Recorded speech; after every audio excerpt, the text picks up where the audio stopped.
ആയിട്ടുള്ള ഒരു അടിപൊളി ന്യൂട്ടല്ല ബ്രൗണിയുടെ റെസിപ്പിയാണ് കേട്ടോ. അപ്പോൾ എല്ലാവർക്കും നമ്മുടെ ചാനലിലേക്ക് സ്വാഗതം.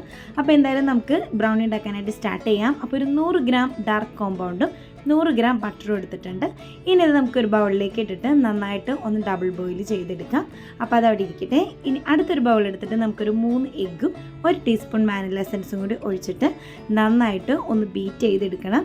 ഇതിലേക്ക് നമുക്ക് ഷുഗർ ആവശ്യമായിട്ടുണ്ട്. അപ്പോൾ ഞാനിവിടെ 1 കപ്പ് വൈറ്റ് ഷുഗറാണ് എടുത്തേക്കുന്നത്. ഇതിന് പകരം നിങ്ങൾക്ക് 1 കപ്പ് ബ്രൗൺ ഷുഗർ യൂസ് ചെയ്യാം, അല്ലെന്നുണ്ടെങ്കിൽ 50-50 ആയിട്ട് ഉപയോഗിക്കാം. 1/2 കപ്പ് വൈറ്റ് ഷുഗറും 1/2 കപ്പ് ബ്രൗൺ ഷുഗറും ആയിട്ട് ടോട്ടൽ 1 കപ്പ് അങ്ങനെയും ഉപയോഗിക്കാം. അപ്പോൾ നമുക്ക് എഗ്ഗും ഷുഗറും ഒക്കെ നന്നായിട്ട് ഒന്ന് ബീറ്റ് ചെയ്ത് നല്ലൊരു ക്രീമി ആക്കി എടുക്കണം. ഇനി നമുക്ക് ഇതിലേക്ക് അത്യാവശ്യമായിട്ട് വേണ്ട ഒരു ഐറ്റമാണ് നമ്മുടെ ന്യൂട്ടല്ല. അപ്പോൾ നമ്മുടെ ന്യൂട്ടല്ല ബ്രൗണി ആയത് കാരണം നമുക്ക് ന്യൂട്ടല്ലയാണ് ഏറ്റവും ഇമ്പോർട്ടൻറ്റ്. അപ്പോൾ ഞാൻ 2 ടേബിൾ സ്പൂൺ ന്യൂട്ടല്ല ആഡ് ചെയ്യുന്നുണ്ട്. വേണമെങ്കിൽ നിങ്ങൾക്കൊരു 3 ടേബിൾ സ്പൂൺ വരെ ന്യൂട്ടല്ല ആഡ് ചെയ്യാം. എന്നിട്ട് നമ്മൾ നേരത്തെ ഡബിൾ ബോയിൽ ചെയ്ത് വെച്ച നമ്മുടെ ചോക്ലേറ്റും ബട്ടറും കൂടി ഉള്ള ആ ഒരു മിക്സ് ഒരുവിധം തണുത്തിട്ടുണ്ട്. നമ്മൾ ചൂടോട് കൂടി ഇതിനകത്തേക്ക് ആഡ് ചെയ്യരുത്.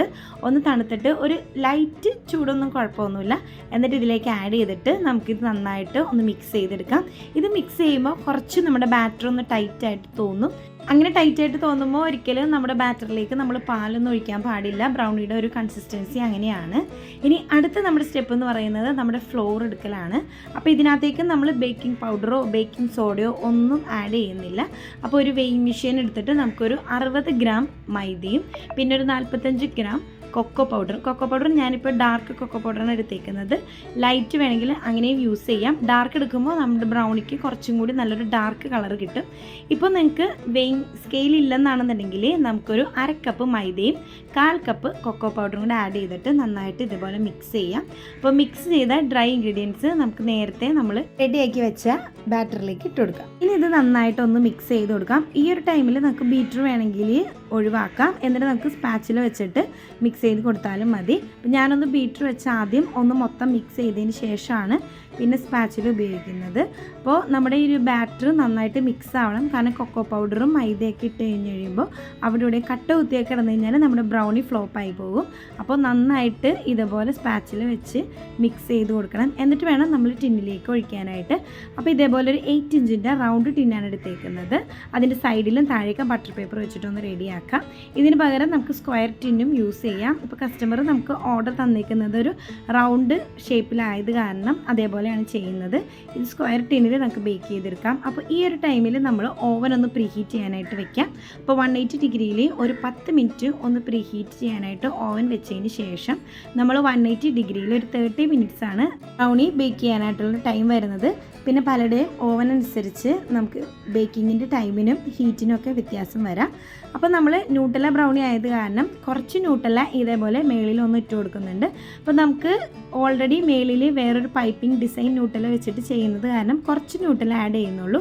നിങ്ങൾക്ക് വീട്ടിലുണ്ടാക്കി കഴിക്കുമ്പോൾ ഇതിൽ കൂടുതൽ ന്യൂട്ടല്ല മേളിൽ ഇതേപോലെ ഇട്ട് കൊടുക്കാം. അപ്പോൾ നമുക്ക് ഓൾറെഡി നമ്മൾ വേറൊരു ഡിസൈൻ മേളിൽ വരുന്നത് കാരണം കുറച്ച് ഉപയോഗിക്കുന്നുള്ളൂ.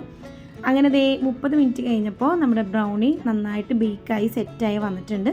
ഇനി നന്നായിട്ട് തണുത്തതിന് ശേഷം മാത്രമാണ് നമ്മൾ ടിന്നിൽ നിന്ന് പുറത്തേക്ക് എടുക്കുക. പിന്നെ മേൽഭാഗം ഇതേപോലെ കുറച്ചിങ്ങനെ റഫായിട്ടായിരിക്കും ബ്രൗണീസിൻ്റെ ഇരിക്കുന്നത്.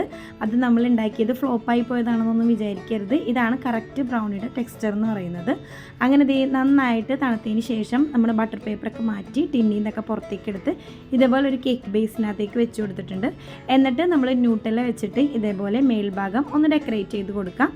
അങ്ങനെ ഡെക്കറേറ്റ് ചെയ്യാതെയും നമുക്ക് കഴിക്കാം. ഇതിപ്പോൾ നമുക്ക് കസ്റ്റമർ തന്നിരിക്കുന്ന ഒരു ഡിസൈൻ ഇങ്ങനത്തെ ആയത് കാരണം നമ്മളൊന്ന് ഡിസൈൻ ചെയ്ത് കൊടുക്കുന്നുണ്ട് കേട്ടോ.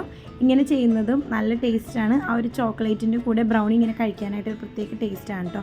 അപ്പോൾ നമ്മുടെ റെസിപ്പി എന്തായാലും എല്ലാവരും ഒന്ന് ട്രൈ ചെയ്ത് നോക്കിയിട്ട് ഫീഡ്ബാക്കൊക്കെ അറിയിക്കുക. എന്തായാലും നിങ്ങൾക്ക് ഇഷ്ടപ്പെടും, കാരണം അത്ര ടേസ്റ്റി ആയിട്ടുള്ള ഒരു ബ്രൗണിയാണ്. അപ്പോൾ എന്തായാലും നമ്മുടെ കേക്കിൻ്റെ ഡെക്കറേഷൻ കാര്യങ്ങളൊക്കെ ഏകദേശം കഴിഞ്ഞിട്ടുണ്ട്.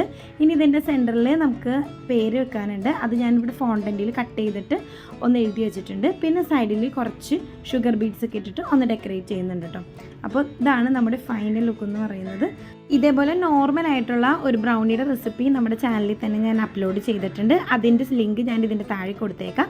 അപ്പോൾ എന്തായാലും നമ്മുടെ വീഡിയോയും ചാനലൊക്കെ ഇഷ്ടപ്പെടുകയാണെന്നുണ്ടെങ്കിൽ തീർച്ചയായിട്ടും ഒന്ന് സബ്സ്ക്രൈബ് ചെയ്ത് സപ്പോർട്ട് ചെയ്യാം കേട്ടോ. ബൈ.